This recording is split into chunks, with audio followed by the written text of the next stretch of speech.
Folks, Canadian Prepper here. We got some very important information to share with you today. I cannot condense it all into a 60-second TikTok video, so please give me your ear for just a few minutes. Guys, the window of opportunity to prepare for the inevitable clash of titans, I'm talking about Russia, China, NATO, is quickly drawing to a close. Okay, in the last 24 hours, the following has happened. Moscow is burning.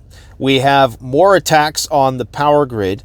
We have Russia openly saying that it would partake in a preemptive nuclear strike should the need arise. This is a new all-time high of nuclear rhetoric and saber rattling, if you wanted to know. We also have a complete breakdown of trust and communication between NATO and Russia as a result of some information coming out that apparently this war has been plotted for a long time. Something that many people who were at once thought to be tinfoil wearing conspiracy theorists have been saying for some time. So we got a lot of stuff to cover today, guys, so just stick with me. Now, Putin has come out today and explicitly stated that they are contemplating changing their nuclear doctrine to be one which is more amendable to a preemptive nuclear strike concept. A preemptive strike is such that you would do a disarming strike on your adversary with the goal of not just targeting all the cities, but targeting your adversary's ability to shoot nuclear missiles. So you would try to disable the nuclear triad. In Russia's case, they would try to take out our bombers, our stealth bombers. They would try to take out the submarines wherever they could, if they could, and they would also try to take out the Minuteman ICBMs. This has been now made official, but put on the brakes for a second, because the nuclear doctrine, the actual nuclear doctrine and the official one are two different things. There's a nuclear doctrine for public consumption, and for the longest time for Russia, that has been such that we will not do a first strike. We will not use nuclear weapons first unless we are first attacked or unless we feel as though our existence is threatened, which is largely ambiguous and open to interpretation anyways. But now Vladimir Putin has come out today and basically admitted that that's what their policy is. It's a preemptive strike. Now, you have to infer the true nuclear doctrine of a country from their capabilities. Does Russia have the means to conduct a preemptive strike? Yes, they have what's called hypersonic missiles. These can bypass radar, they can bypass missile defense, and they can target they can hit their targets with very high accuracy, and they can do it very quickly. Not quite as quick as an intercontinental ballistic missile, which, contrary to popular belief, is much faster than a hypersonic weapon, but they can do it in a way which almost guarantees that they're going to hit their target, and they have that capability. So the evidence of the preemptive strike policy is in the pudding. Okay, it's in the fact that they have the missiles to do it. The United States is still working on their hypersonic missiles, but I'm pretty sure that they probably have something that is maybe top secret that they're working on. But again, with strategic forces, you want to put your enemy on notice of what you have. That's the whole point of them being a deterrent. If the United States had working hypersonic missiles, they would be flexing it all over the place because they would want the Russians to know, don't try anything because we have hypersonics too. The fact that they perhaps don't is concerning. Now, Putin today came out, and this is the second time he's mentioned nuclear weapons this week. Okay, the first time he said that the nuclear risk is rising. Now he's saying that they're contemplating a first strike. Meanwhile, Olaf Scholz, the Chancellor of Germany, is doing damage control, saying that, oh, don't worry, the Russians, the risk of nuclear conflict is now lower, giving no justifiable reason for that whatsoever, other than, I'm presuming, is just to do damage control with his population as winter sets in and all of these sanctions and embargoes and price caps and stuff really start to take their toll on the German population. But people are starting to get a little bit concerned.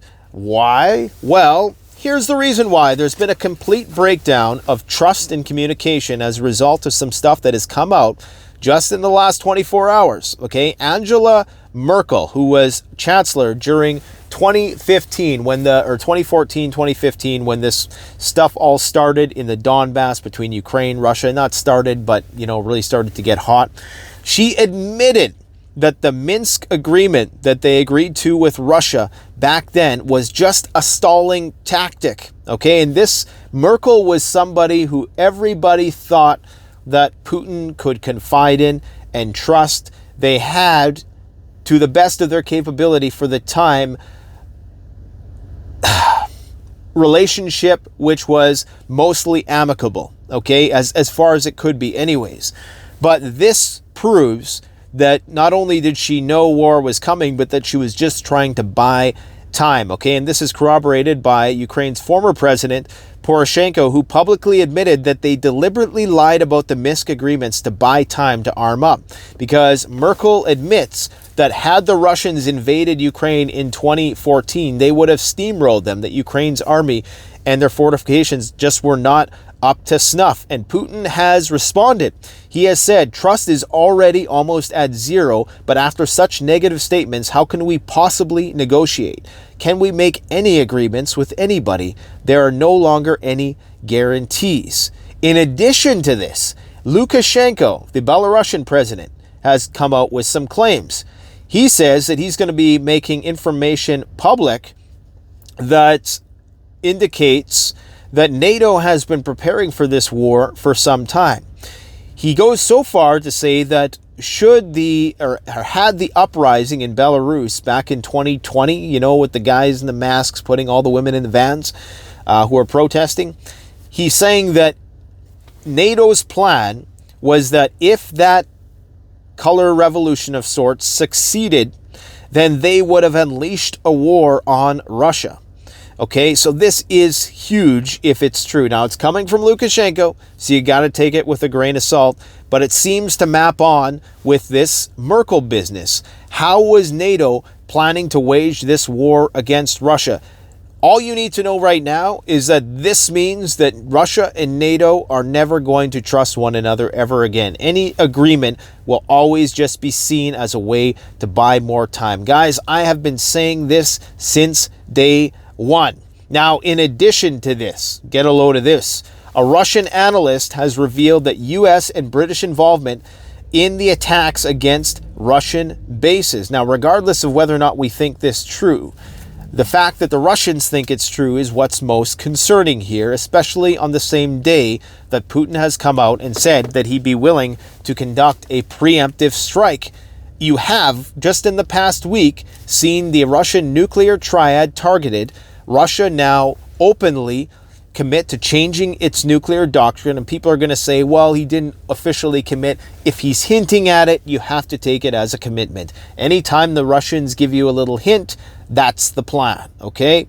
Now, they believe that Western intelligence, with this recent attack on their nuclear bombers in Russia, that Western intelligence charted a flight path to bypass Russian air defense to assist the Ukrainians, and that they also may have modernized the Soviet-era UAVs, because you got to understand that Britain and the United States have a lot of experience working with drones, okay? And they have a lot of data that the Ukrainians don't essentially have at their disposal. Now, I said when this whole thing happened that the Russians are viewing Ukraine and NATO as one and the same thing. If Ukraine attacks a Russian strategic base, it's just like NATO attacking a strategic base. And you can only do so many things through proxy before a red line is crossed and before a nuclear weapon is detonated. And it's going to shock the entire world when it happens, even if it is just a test. Hopefully, it is just a test that the Russians conduct in defiance of any sort of treaties that still remain, and just to diffuse the situation a bit. And when I say a test, maybe they'll do something in the Black Sea. There's been speculation about that. Maybe they'll just do something in their own country as a nuclear test, okay? It hasn't been done in decades. Of course, I believe North Korea did one not too long ago. But something to just keep in mind. Now, why the situation is getting so hot. American soldiers have been American mercenaries and Polish mercenaries, European mercenaries from all over the world have been fighting the Russians in Ukraine for a long time. But now you have the American Mozart group, which is a group of, I believe it's not a few dozen, like former Marines, vets, people with, decades worth of military experience, training guys on the ground, okay, off the books, so not wearing, obviously, U.S. military insignia or anything like that. But apparently they were actively engaged with a gunfight with the Wagner Group around Bakhmut. The Wagner Group is a private corporation, but just like any mercs, I mean, if you're getting paid by the federal government, then you're essentially, you can call yourself a private contractor, but everybody knows the truth. So anyways, they were actively engaged in a gunfight. There's videos about it online. And this Mozart group has admitted that there are very, very high casualty rates amongst the Ukrainian ranks right now. In some cases, in certain units, 70% casualty rates. They're saying that 80% of the people that they're training have never fired a gun. So we're talking about the breakdown of the Ukrainian front, okay, happening probably not in the not too distant future. This is what you're not hearing about online. The founder of PMC, Mozart, retired colonel of the U.S. Marines, said that the Ukrainian army is suffering extremely heavy losses, and he's not sure how long they can sustain this rate of attrition. Meanwhile, you have Poland arming up, positioning itself to be one of the biggest militaries in Europe, bigger than even Germany. We broke the story the other day about how they're getting hundreds of tanks from South Korea, United States, and they're committing a draft of 200,000 men in 2023. So they are preparing for the collapse of Ukraine and the defense of Western Ukraine. They even got the Patriot missiles already moving into position. So once Western Ukraine becomes annexed by NATO, that's when you're going to really have the potential for Article 5 being evoked, even though I don't even think that that's going to be a thing anymore either. Everything's going to be unofficial from this point on because the stakes are just too high, but that's when you're going to get nuclear tensions really rising when Ukraine inevitably collapses. Now, if this is all BS and the Russians are really losing, then we have even bigger problems, because that's even scarier if the Russians really are being infiltrated in the way it appears they may be with this Moscow fire. I'm going to read you a comment from a fireman. If you don't know, there was a big mall fire today, something like 200,000 square feet, a massive building, a huge conflagration. And a lot of people are suspecting that this may be arson, even though the Russians are saying that this was possibly an electrical malfunction, because this place apparently had 50 fire violations, which is really not out of the ordinary, because a lot of fire violations are, what constitutes a fire violation. I'm not trying to minimize it, but it could be anything. It could be something blocking a entranceway or whatever the case. So anyways, there have been attacks within Russia ramping up all year. We're talking about attacks on their space research facility, natural gas facilities, various critical infrastructure. Of course, the Moscow fire now, the Crimean Bridge, Nord Stream, okay, just dozens of attacks. And they're becoming more and more intense. And of course, we even have drone strikes.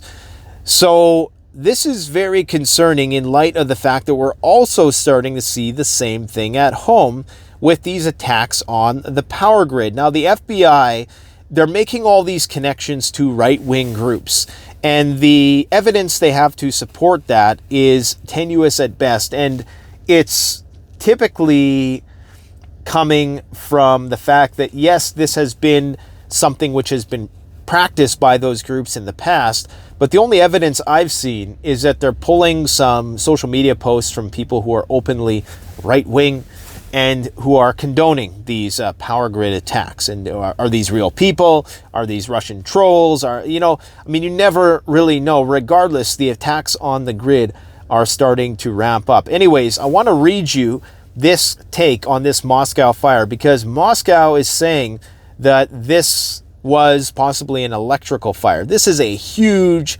fire, okay? And it seems far too coincidental. Why would Russia want to minimize it, you might ask? Well, maybe they want to minimize panic within their population, because we're entering a time now where we're going to start to see sabotage. We're going to start to see infiltrators. We're going to start to see sleeper cells waking up and doing things from the inside out. This is the kind of war you would start to wage. You would start to wage a war of terror, essentially, on your adversaries, okay? So you would likely start to do these attacks from behind enemy lines, and you'd have plausible deniability, essentially, because, it wouldn't be necessarily that one army was attacking another, but it would be through this chain of command. Of course, you have the open border in the south. People can come across willy-nilly, unfettered, and that's a problem, because obviously that means that we're highly vulnerable here. You also have all of the latent malware that exists on computers. We've had many hacks. What was the most recent hack? One of the biggest hacks ever, I believe, in 2020. I can't remember the exact name. It's on the tip of my tongue. But this gave the Russians access. They're thinking it was the Russians, or possibly the Chinese, one and the same thing at this point. The thinking gave them access to hundreds of different government agencies. So that means that, at any time you could see full-blown cyber war, more attacks on the power grid being conducted by professionals. Now, even if it was these right-wing fringe elements within our own society, perhaps they're being stoked and egged on by subversive forces from the outside. So that's something to keep in mind. Anyways, there's a firefighter who left a comment on a video with the Moscowian fire that I want to just read to you. And remember, the Russians are saying, don't worry, this is just an electrical fire. He says, I've been a firefighter for around a dozen years, and I'd like to draw your attention to a few things that are readily apparent from this video. First is, you'll notice that there are no engines or firefighters visible in the vid. Any normal fire in an urban area does not grow to the point where it has spread that much and self-vented before we get people on the scene and attack it without help.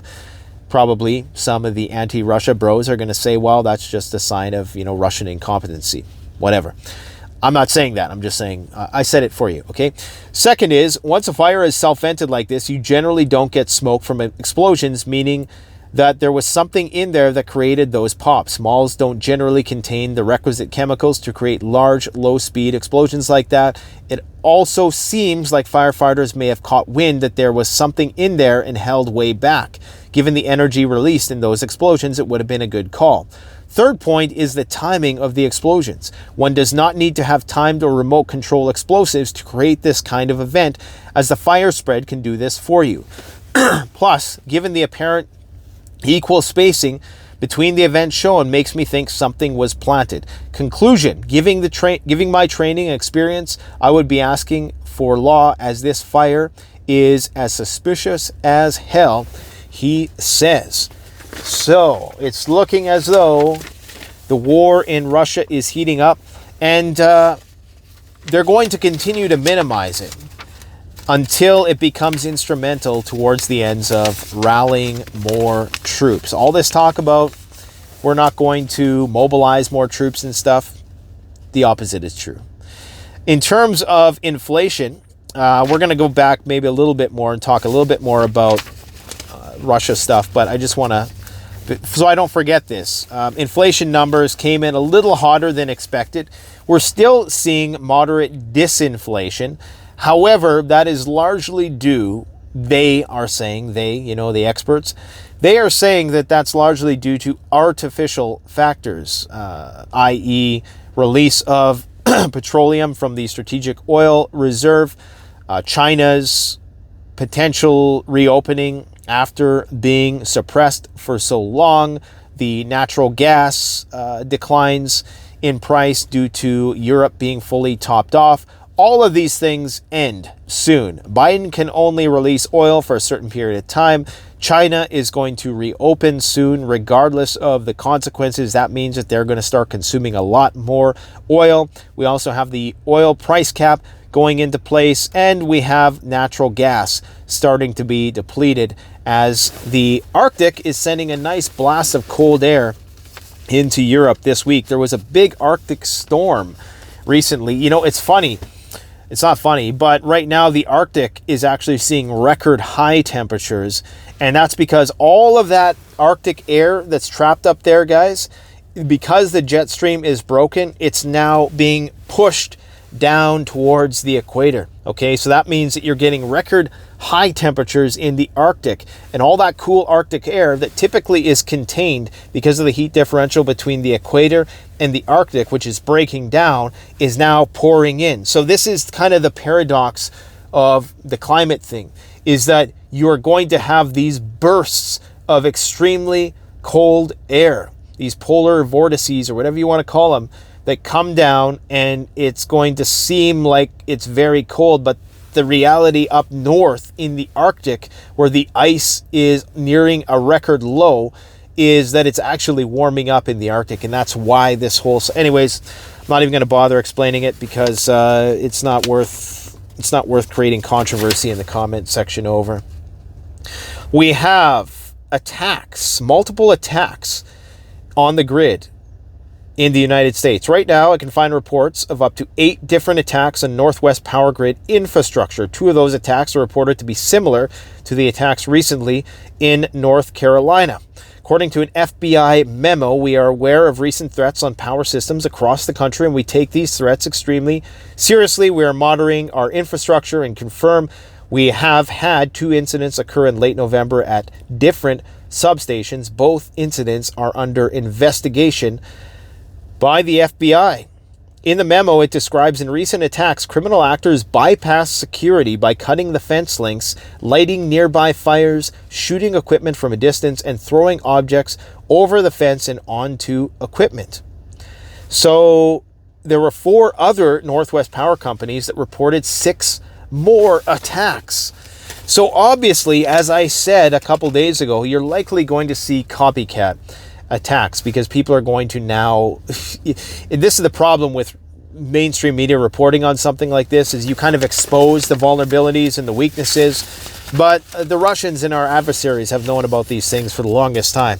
And you think about it, if we're coming into hard economic times, you know, desperate people will do desperate things. People will be more willing to do something like this for money. So, you know, you may have people coming in through the border in the south, or I mean, perhaps one of the 330 million people who are already in the United States. Likely, I'm guessing there are thousands of agents in the United States right now just waiting to be activated. I would have to assume that that's the case. Probably even more than that, probably in the tens of thousands.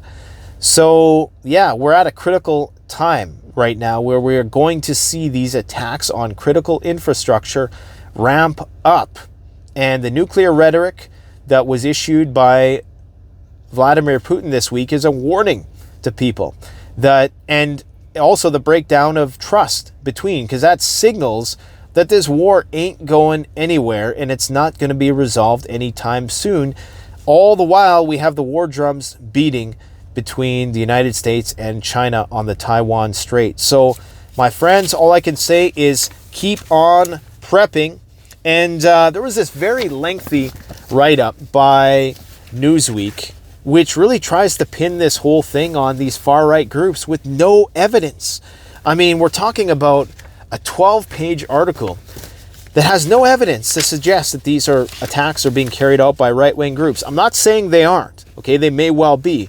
But I'm just saying the evidence that they're providing is very loose. I mean, they talk about the April 13th attack on the Metcalf substation, which was due to a far-right terrorist activity. But it's hard to say what exactly is doing this. And it's still harder to say who their true handlers actually are. China is facing 840 million infections, possibly a million deaths, if they decide to let COVID run riot in their country. Google has been told by EU's top court to remove inaccurate information. Google has resisted this move for the longest time. They're saying that Google must remove personal data from its search results if users are able to prove that it is incorrect. The case before the court related to two business executives who asked the search giant to remove results linking their names to articles criticizing their companies. So the government wants Google and social media to censor that media.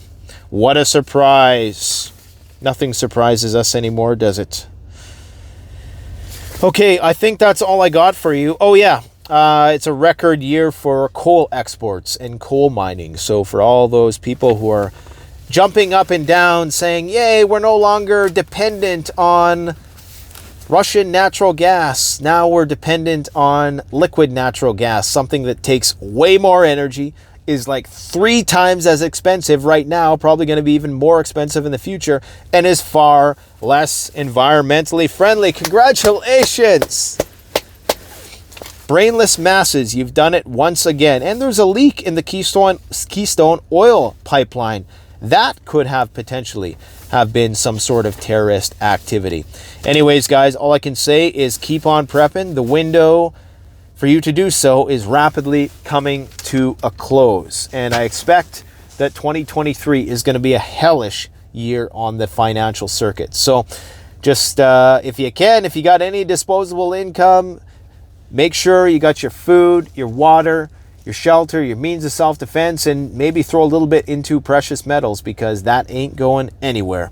The cyberpunk dystopian universe is going to have to wait a couple decades, I think. First, we're going to have to get rid of this.